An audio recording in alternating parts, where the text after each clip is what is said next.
네, 잠시 후 저녁 7시에 국회 본회의가 시작이 됩니다. 국민연금 소득 대체율을 50%까지 올리는 방안을 두고 여야가 충돌하면서 예정 시간을 훨씬 넘기게 됐습니다.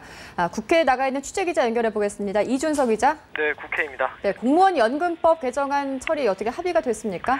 네, 사실상 거의 합의가 됐다라고 볼 수 있을 것 같습니다. 막판까지 여야가 줄다리기를 벌였던 쟁점이죠. 국민연금 소득 대체율을 50%까지 높이는 문제를 국회 규칙에 어떻게 담을 것인지가 극적으로 합의점을 찾으면서 조만간 처리가 될 것으로 보입니다. 국회 본회의는 현재 정회 중이고요. 조금 뒤인 7시에 다시 개회할 예정입니다.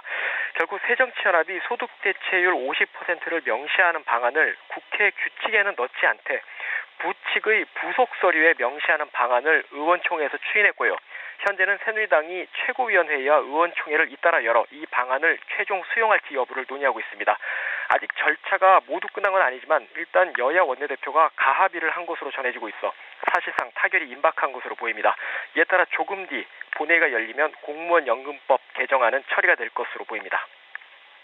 네, 공무원 연금법 개정안은 지난 2일에 여야 대표가 합의안을 발표하면서 처리가 무난할 것으로 예상이 됐던 사안인데 막판까지 친통이 계속되고 있습니다. 어떤 이유인가요? 네, 사실 공무원 연금법 개정안 자체에는 여야의 이견이 없었습니다. 문제는 여기에 합의하면서 야당이 추가로 요구한 국민연금 소득 대체율 부분이 여야의 발목을 잡았습니다.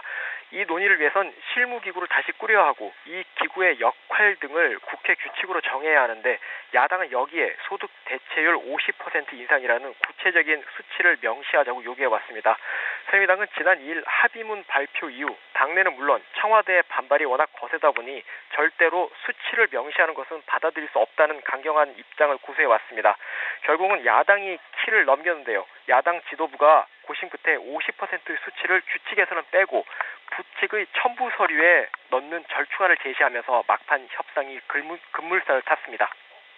네, 그리고 박상옥 대법관 후보자 인사청문 동의안 결국 새누리당 단독으로 처리될 가능성이 높아졌다고요? 네, 그렇습니다. 정의화 국회의장이 본회의에 동의안을 직권상정하면서 본회의 첫 안건으로 표결에 들어갔고 총 158명이 투표해서 이 가운데 151명이 찬성했습니다.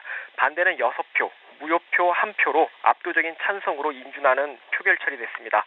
야당 의원들은 항의 표시로 3명의 의원이 의사진행 발언을 통해 임명동의안의 직권상정을 강력하게 비판한 뒤 표결에는 참여하지 않아서 새누리당 단독으로만 표결이 진행됐습니다.